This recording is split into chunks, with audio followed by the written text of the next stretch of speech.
Oh God. Right, hi, my name's Debbie. I'm the host for the You Matter Self-Care Summit for Working Mums. And tonight we've got Jane Baker, a high-end sales coach and international best-selling author. She's going to go through her personal story from burnout to successful and free. So without further ado, thank you, Jane, for joining us, and I'll let you take over. Thank you. I'm excited to be here. So, as Debbie said, I'm sharing my story with self-care. So it's actually something that I've never really shared before. So normally when I speak on summits and stages and things, I am sharing my sort of business knowledge or business journey. So this is going to be new. So we'll see how we go. But hopefully there'll be plenty of golden nuggets in there for you to take away when it comes to your own self-care and really sort of staying away from the burnout side of things. So in case you have no idea who I am, I will quickly introduce myself and give you an idea of my background, my story, where I've come from, so you have a better idea of who this individual is sharing a knowledge with you today. So I'm Jane. I am a high-ticket sales expert and international best-selling author of She Lives Limitlessly, which is a book for service-based business owners and coaches, and it helps them supercharge their sales by leveraging high ticket. So I actually have one of those, I wouldn't say rags to riches stories and stuff, but I originally grew up in a small valleys mining town in South Wales in the UK. But if I was to show you the view outside of my window right now, you would notice that I no longer live in the UK, but I will get to that in a minute. So I actually had a fairly regular, normal life growing up as such, aside from the fact that my father was an alcoholic. So that was something that I dealt with, but he was also a perfectionist. So for me, if I had 98% on a test, it was never good enough. It was never well done on the 98. It was, what did you get wrong for the 2%? So right up until I was about 13, I was actually a straight A student. And then at 13, I decided that, well, if 98% wasn't going to be good enough, I'd had enough. So I actually failed every single one of my exams on purpose so that I would be dropped out of the top classes, and just kind of wanted to stick it to my parents a little bit, I guess, and also take a little bit of control. Whereas at the time I felt like I didn't have much of that, because house was pretty chaos. Dealing with my father a lot of the time was a lot of pressure. So I failed every single exam, and I went from being a straight A student to on purpose dropping out of every single one of those classes. Eventually, I rebelled a lot and kept rebelling, kept pushing my limits, and eventually at 15, just before my 16th birthday, I was actually thrown out of school. So I ended up leaving school without any qualifications at all. The following September, I was due to start college. I signed up, I went, I lasted 2 days, and I walked out, and I never went back. That was the end of that was it. I wasn't gonna try again, I was done. I knew that it just wasn't for me as such. But of course, that left me in a situation where I had no plan, no qualifications, nothing. I was lucky enough to get a job interview, although at the time I thought it was lucky. So I actually got the first job interview that I ever went to. So I went to the job interview and I was offered the job there and then. So I ended up working in a call center. I was dealing mainly with inbound calls, lots of calls that from people who couldn't figure out that to use a mobile phone, you actually had to plug it into the wall and flick the switch for it to actually charge. 6 weeks later, I was fired because I told the manager that they could do something much simpler if they just did it in a different way. The manager, of course, didn't take kindly to this, and so I was kindly let go from that position, and that would end my working career. So at 17, I moved to London. A bit of a kind of whim situation. I moved to London, but my eyes were opened in the sense of seeing a whole new world. So I generally came from that small valleys mining town where the mentality was people like us never really make it or get anywhere unless we follow the traditional path of, you know, university and all those things, which was obviously not going to be for me. And so after London, I fell pregnant at 18, but sadly she was stillborn at 32 weeks. But that would be the moment that I decided to really sort of take action in my life. I always felt like I was made for more and born for more, but I never really knew what that looked like. Shortly after turning 19, I woke up one morning and decided on a whim, completely random, that I would start a business. An hour later, I was a business owner. I had no plan. I had no clue what I was doing, and I didn't have any connections of people that own businesses either. But despite that, I took action every single day. I sent a bazillion call pitches, and within 3 months, I was signing my first corporate contract. I went on to create a worldwide, hugely successful business by the time I was 21. So at 21, I retired my husband. I had 2 kids who were only 11 months apart. And most people would say that I kind of had it all. I had the success that most people were dreaming of and looking for. But become 2013, I was really unhappy. I hated my life. I hated my business. I had no free time. I was working every single hour of the day, every day of the week, and it was driving me insane. I realized that I built my business based upon what society's idea of success was instead of my own. And so I took the decision against what lots of people thought or advised, and I burnt it all to the ground.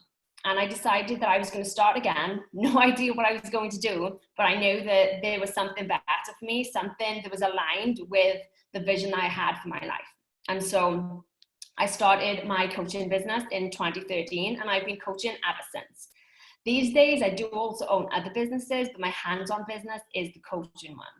In my coaching business, I've been able to leverage high ticket selling, and now I live a life of freedom, my idea of freedom. So everybody's idea of freedom is slightly differently. But for me, travel was a really big deal. So as a family, we take a minimum of 7 to 10 holidays every single year, and we have done for a couple of years. Travel is a large part of our life. So much so that actually last year, we packed up from the UK, traded in rainy Wales for sunny Canary Islands, which is now where we now live, and where we've currently been on lockdown for several weeks. So the hobby of traveling is currently completely out of the window. Since 2013, I have been listed as a top entrepreneur in the UK and in other places. I've been featured in various different outlets. I've won various different awards. I was a finalist and award winner for the Great British Entrepreneur Awards. And of course, I am an international best-selling author after writing and publishing my book in January 2020. So that hopefully gives you a better idea of who I am. But the reason why I'm sharing my self-care journey with you is because for me, self-care is actually something that is really crucial for unlocking the limitless life that I help others achieve. So in my first business, self-care wasn't something that I would ever have had time for, but it was also something that I took into my new businesses. I took in the same beliefs that I had around self-care. And so I actually ended up in a very similar position, even with my coaching business. It's not always rainbow and sunshine, right? But for me, self-care was something that I had to change my story and change my belief around. It wasn't just finding an hour in a day to do something. It was changing the whole way that I actually looked at self-care. So I actually had a lot of beliefs around self-care, that self-care was just going to get your nails done. And that was something you did as a luxury. It was something that took away from business versus actually helping you in any way. And those were stories that I would carry for years. So even though I didn't need to, I would still work almost every hour of the day. Even though I didn't need to, I would still have this story playing of, to get to where I want to be, I absolutely have to just keep working. And that tends to be quite sort of the same when it comes to lots of other people that I speak to. Lots of people think that to kind of hack the whole self-care thing, all they need to do is find extra time in their day. But I had extra time in my day. I had extra time and I still didn't do it, mainly because of the beliefs that I had. And a lot of the beliefs that I had around it came from kind of things that I heard, as a child, things that might have been said to me. Where I grew up, we were conditioned with the only people that ever sort of reached success are those that worked really hard. That was something that I really took into my first business. I saw working really hard and working every hour of the day and working every day of the week and going from one meeting to another and being busy. Busy was the badge of honor, because busy was the badge of honor that everybody talked about as I was growing up.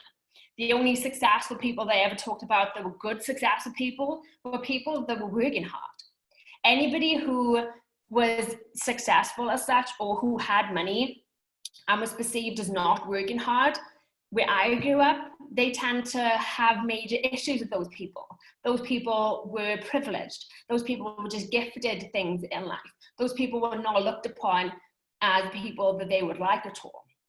And so for me, my self-care and the reasons why I had so much blocks around it came a lot of the time from the experiences that I had as a child, things that people had said. And I think for most people who come from sort of similar areas to me, or, you know, sort of perhaps environments that don't have the kind of sort of people that we might have these days, those tend to be really common stories, right? You know, we're all kind of told that success is only achievable if you work hard. You've got to be, you know, nothing is gifted to you in this world, or any of those things.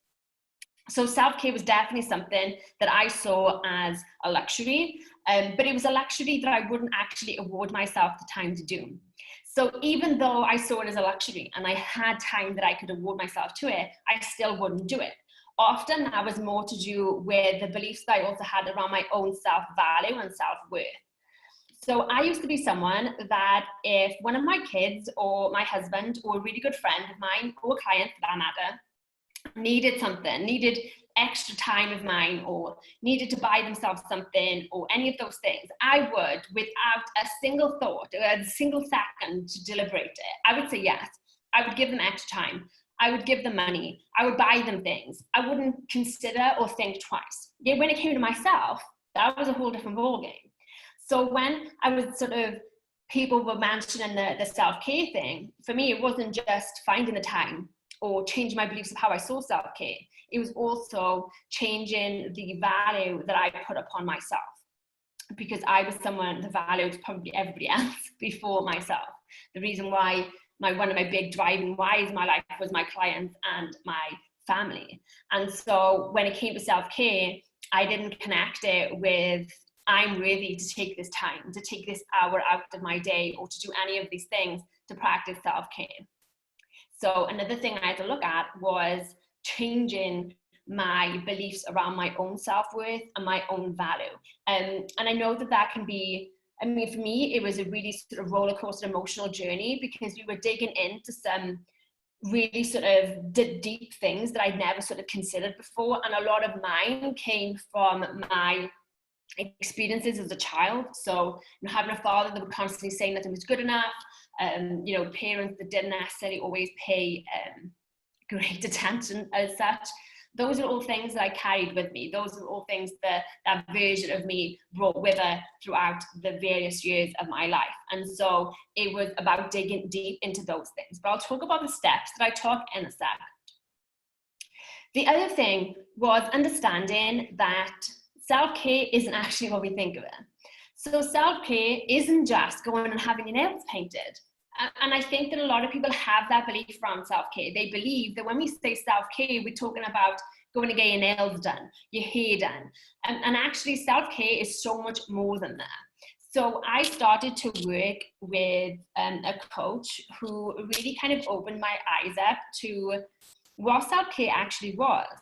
Because self-care is anything really that takes care of you.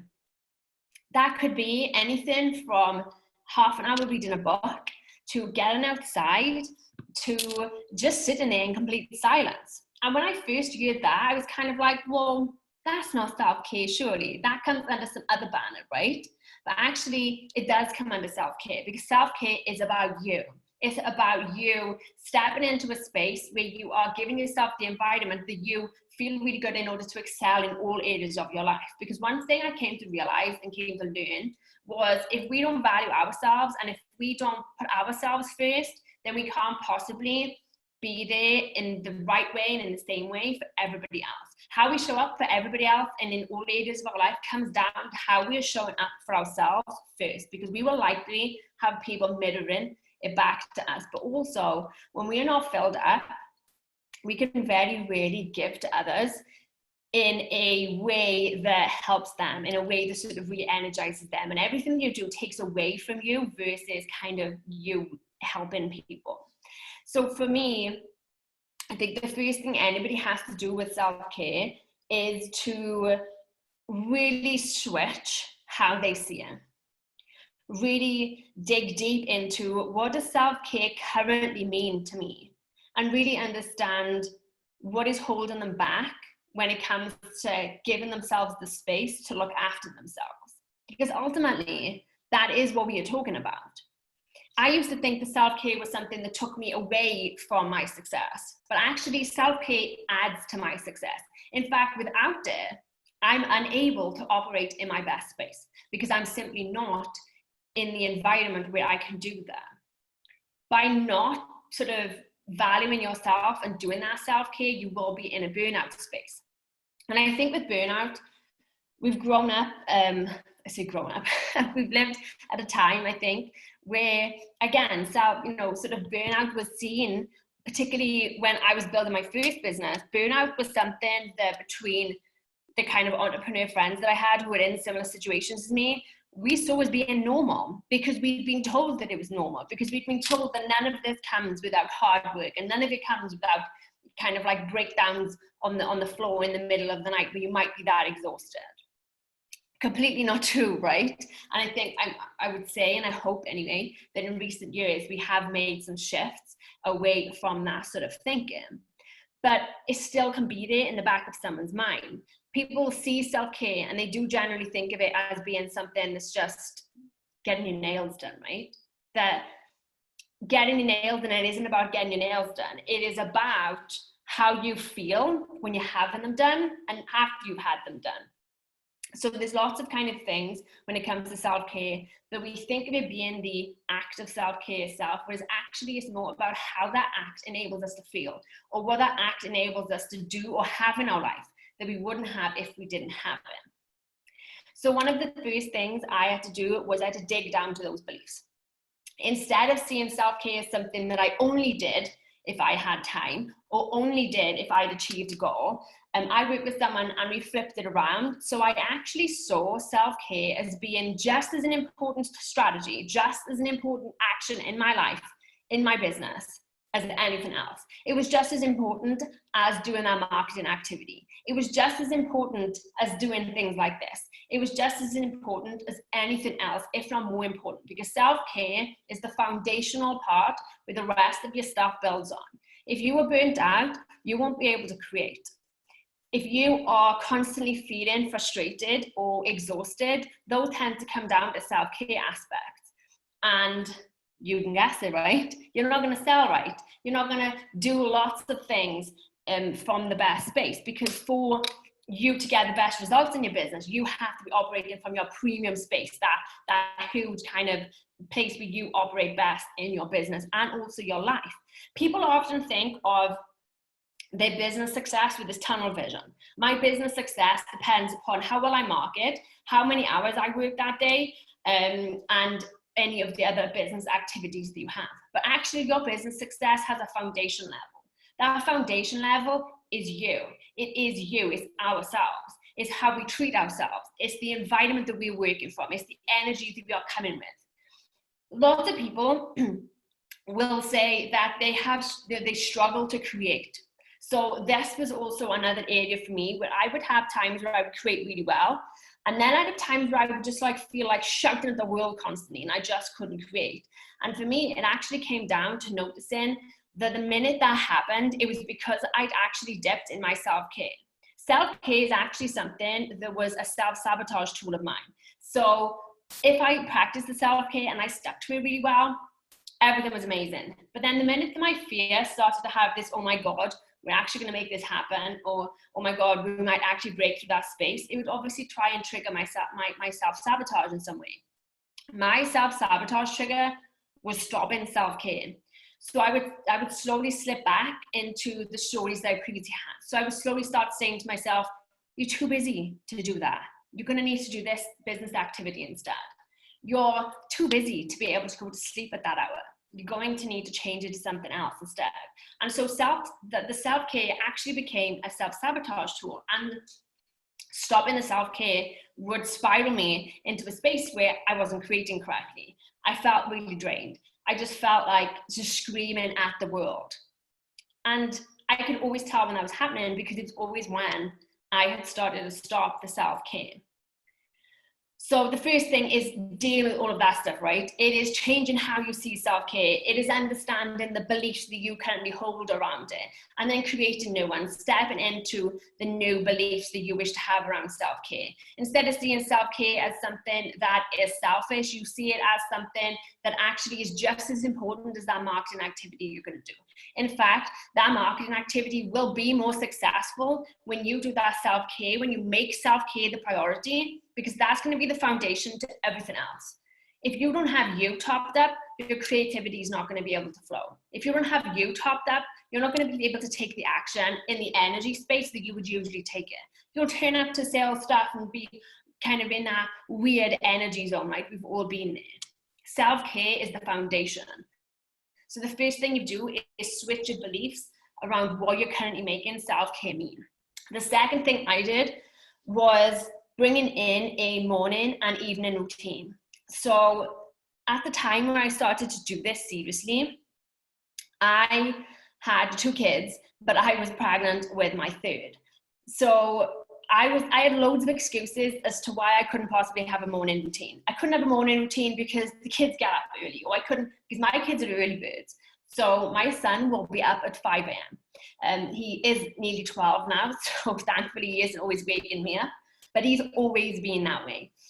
My middle daughter, she'll sleep a little bit longer, but then my youngest, she's up the crack of dawn as well. So finding an excuse to why I can't have a morning routine was actually really simple to begin with. But again, it was about understanding that the morning routine wasn't taking me away from something. It was going to enable me to show up better, not just for my day, but also for my kids. Because when I didn't do a morning routine, the mornings were often really kind of hectic. And because the mornings were hectic, because we were getting the kids ready for school and all these different things, I would be in a position where I might snap at them, right? And then I'd feel really bad because I'd snapped at the kids. And so not having a morning routine actually created all this chaos. So we looked at a morning routine. So the morning routines was something that I used to think that had to take ages. And it was like, well, I'd need to get up an hour before the kids. And I'm not a really morning person. I mean, the thought of getting up at 4 a.m. is just, no. I'm not going to operate very well at 4 a.m. in the morning, so you can absolutely forget it. But it was about finding a morning routine that didn't mean I had to get up hours before the kids got up, but meant that I could do it even with them there, that I could actually maybe include them in something, or that I just said, I'm just going to go and do this for 30 to 40 minutes whilst you eat breakfast, because they all had breakfast at the same time. And it wasn't about finding anything really long. Even a 10-minute morning routine, just something that gets you out of bed and straight away into a more positive energy is good. So I have a client whose morning routine is get out of bed. They've got like a player thing, like an Alexa thing next to the bed. They'll put on some music and they'll do a 5-minute dance, and then they go downstairs. But they feel so much better for doing that than if they didn't do it at all. So morning routines aren't about having these really long drawn out things. Look, at the end of the day, if you've got kids, then unless you're going to get up hours before them, and if your kids are anything like mine, they have these spidey senses, right? The minute you're up, they'll wake up. Even if you're being quiet as a mouse, they'll still find a way to wake up. So for people with kids, that can sort of be a bit unrealistic sometimes. But you can find 5 minutes. You can have the 5 minutes before you leave your bedroom, or you can find 10 minutes whilst they're eating breakfast. And it isn't about having these really long drawn out things. And you don't have to sit in and do yoga, because I think that's the other thing when we think of morning routines. We're thinking, oh, we've got to go and do a yoga kind of practice, or we've got to go for a run, or we've got to go to the gym. It is about finding and creating a morning routine that doesn't require you to sort of pull time out of your ass, right? It doesn't require you to any of those things. And it isn't about creating something really long. It is about creating something that you can do every morning that immediately, once you get out of bed, sets you in the right path for the day. And that's self-care, right? Remember, we came back to self-care. It isn't just going and getting your nails done. So that's the first thing to look at, is a morning routine. But make it in the line of what will feel good to you first thing in the morning. One of the basic and simplest things is drink water and get yourself moving. And moving more than just walking into the kitchen. Actually kind of moving, because the minute you do that, it starts your energy for the day. The next thing I did was I wrote out a list of 15 to 20 self-care activities that were things that filled me up when I did them. So my list has changed now because obviously I've moved. But when I first did it, it was things like get outside, drink water. I think I had tea on there. There was light some candles, journaling, reading, listening to music. There was a whole heap of things. Yes, there was getting my nails done, and yes, there was having my hair done, but there was also a whole heap of other things on there.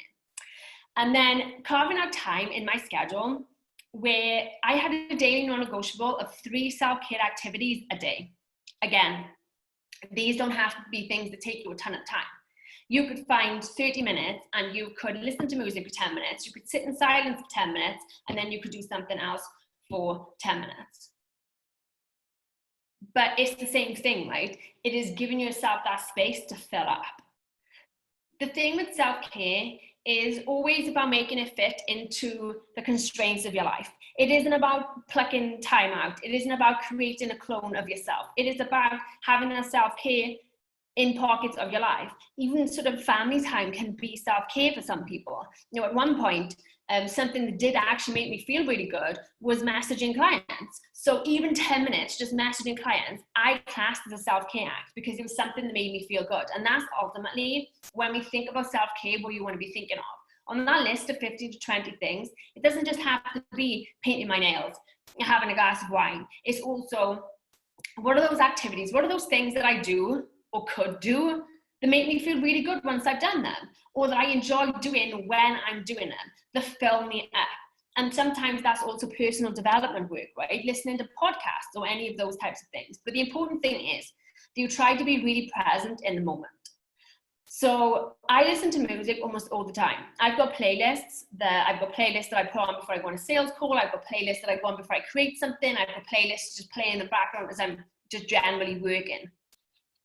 But when it comes to a self-care activity of listening to music, it isn't about having a day whilst I do something else. It is about having a day and being really present in the moment. So another thing on my self-care list is sleep.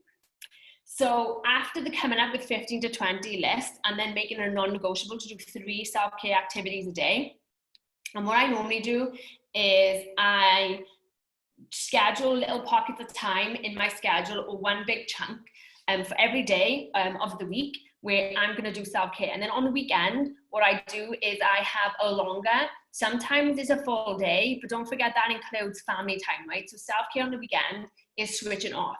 So I have one kind of full day a week where I switch off and when it's just all self-care stuff. So you want to be thinking about your daily 3 non-negotiables, but then also on a weekly basis, you can ramp it up a little bit. So one thing a week where you do bigger self-care activities where you can really replenish from the week and be in a good space for the week after. The other thing I looked at was sleep. So I went through for years and I wouldn't sleep well, because sleep was something that I saw as a waste of time. Because I had, coming back to the beliefs, right? I had the beliefs that if I wasn't working, then I was being lazy, and sleep was part of that. So once I shifted my beliefs, I actually discovered the sleep was really important for me. So sleep is something that if I don't have enough of it, you do not want to come in my path. I am grumpy, I am frustrated, I will scream, I'm just not nice to be around. But I was trying to operate a business from that space. So another thing I had to address was sleep. So we looked at what my sort of optimum sleep is, because people think it's about having like 7 to 8 hours, but actually for some people, 7 hours is too much. And 8 hours feels like you're waking up with a hangover, which is me, right? If I have sort of 7 to 8 hours sleep, I feel like I'm waking up with a hangover every single day. So that's too much. But you have to have an idea of what just right is. And then for me, it was about making sure that I was actually finishing up my day at the time that would enable me to get those sleep. So it became a non-negotiable. I would previously book calls at 11 p.m. at night. That isn't something, that's a non-negotiable for me. It's a boundary. It doesn't happen. You cannot book a call with me at 11 p.m. at night, no matter where you may be in the world. It doesn't happen. Same as you can't book a call with me at 4 a.m. because I'm not going to be able to serve you at that hour anyway. But boundaries when it came to sleep became a really important thing for me. And it is something that I will not compromise on now. Different when my kid wakes up in the middle of the night. Those are things you can't control, right? But other things you can. So boundaries when it comes to sleep is really important. So you want to get a good idea of how much is the optimum sleep for you.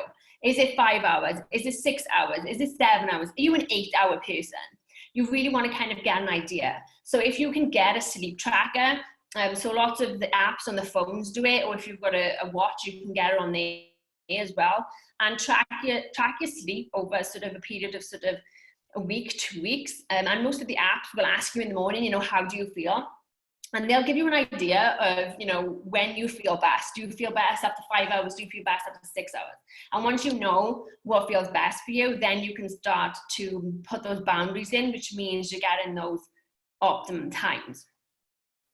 But it wasn't just about sleeping for me. Having a night routine was fundamentally really important. So I used to be someone that would go to bed. Once I'd got my sort of sleep boundaries in place, I then started I'd go to bed at 10 o'clock, I wouldn't sleep, I'd put the TV on, and then I'd find myself still watching TV at midnight, and then I'd do the worst thing ever, which is I'd fall asleep with the TV on, which meant I wasn't even sleeping properly, and it was a really disturbed night's sleep. So even though then I had the boundaries in place to sleep, I still wasn't actually doing it. So it was much easier when we moved, actually. So we don't have a TV in the bedroom. It isn't here. I will on a weekend bring the laptop to watch something in bed, but that is the only time I do it. It is once a week, and that's only if I really feel called to do it. Otherwise, there's no TV in the bedroom. Don't watch it, and I will stop watching TV at least half an hour before I go to bed, and that's when my night routine comes in. So instead of what I used to be like, which was just right, laptop off bed, or bed TV, and then falling asleep with the TV on, I built up a night routine. The night routine includes things that help me sort of calm down, help me switch off. So with my line of work, I'm on all day. People are messaging me all day. I've got content all day. There's calls, there's meetings. My life is very busy. And if I'm not on with my work, I'm on with my other roles, right? Wife, parent, those types of things. So my brain is constantly whirling.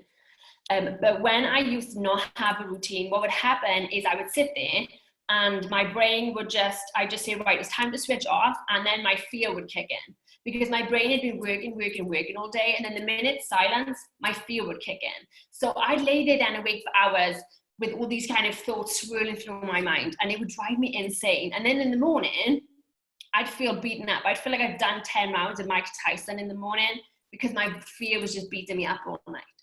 So I wasn't having a great night's sleep, even though I had those boundaries in place. So the evening routine for me was about switching off.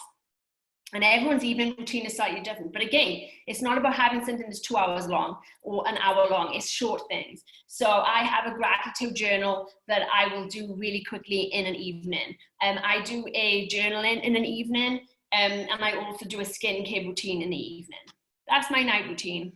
Then I'm in bed and I've switched off. I've given myself that space to get all that thoughts out of my head. I've given myself the space to switch off, to slow down. And that enabled me to actually sleep and sleep well. So the key things when it comes to going from sort of seeing self-care to something that is a luxury is really taking a look at those kind of beliefs that you have around self-care. It is also coming up with those types of routines, the morning routines, your evening routines, your sleep boundaries, and also coming up with that list of self-care activities that you can do on a non-negotiable daily basis that just means you're constantly topping yourself up. What most people do is they wait until they get to the bottom and then they fill themselves up a little bit. But that's really draining. That is really draining and it's really exhausting. It's what I used to do. So I would run myself to the ground and be like, okay, well now I've got to do some. And I do some. And then I'd be fine for a bit, but then I do the same thing. And it's more exhausting than anything else that I possibly ever know, because you constantly feel just so sort of on this roller coaster, right? So it really is, though, about understanding that self-care isn't taking you away from the success you desire. Self-care also isn't taking you away from your family. Your family can be part of your self-care. Self-care is the fundamental part of all of our success. It should be the foundation of every single one of our journeys. Because without self-care, we'd never really get to where we want to be. You might be like me, where you'll have it on the outside, but you really won't feel it on the inside. And that's worse than anything. Or you might be like the other partner I'm in, where I had it on the inside and the outside, but I was just exhausted. I was completely burnt out, and then I couldn't even enjoy it properly. Self-care isn't selfish. Self-care is going to be the foundation that enables you not just to show up in your business, but to show up in your life, to show up for your success, to show up for your dreams, and actually make them happen. It is one of the fundamental things that has made a huge difference to my life. Without it, I'd still be burnt out, exhausted, frustrated, and kind of taken out on my family as well. So for me, when anyone asks me, you know, what's one of the biggest things you've ever done, or one of the biggest shifts that has made the most difference to your life and your businesses, it would always be self-care. Because it is the thing that has enabled me to not just feel free in the money that I make or the businesses that I have, but also feel completely free in myself, my confidence, and my life in every single area of it. I help people live a limitless life. Part of that is self-care, because the self-care unlocks the limitless version of you in every single area of your life. And instead of just having your bank account be really full, but not be in a position to enjoy it. So self-care isn't just selfish, right? If you take nothing else away, just take that. So I've been on the summit. Self-care is a topic that is really important. It's something that I think as a society, we can be conditioned to thinking you're selfish, and that it's just luxury. No, only people that have the luxury of time or money can actually practice self-care, but actually they only get there because they value themselves enough to put themselves as that foundation. They understand that they are the secret to their own success. So if you are someone that wants to jam with me more, maybe you want to just spend more time with me, maybe you want to ask me more questions about self-care, which you're more than welcome to do, or maybe you're interested in the coaching work that I do, you can come over and join me in the Limitless Living Lounge, where I do free trainings every single month, and we also do lots of different challenges and giveaways. Also, I think over on the speakers page, there was a freebie and giveaway. So if you want to grab one of those things, you can head over to the speakers dashboard and you can get it. Otherwise, I hope you've enjoyed. I hope you're going to enjoy the rest of the summit. There's an amazing lineup and it's such an important topic. So I hope you enjoy. Thanks so much for having me, and I will see you all soon. Bye.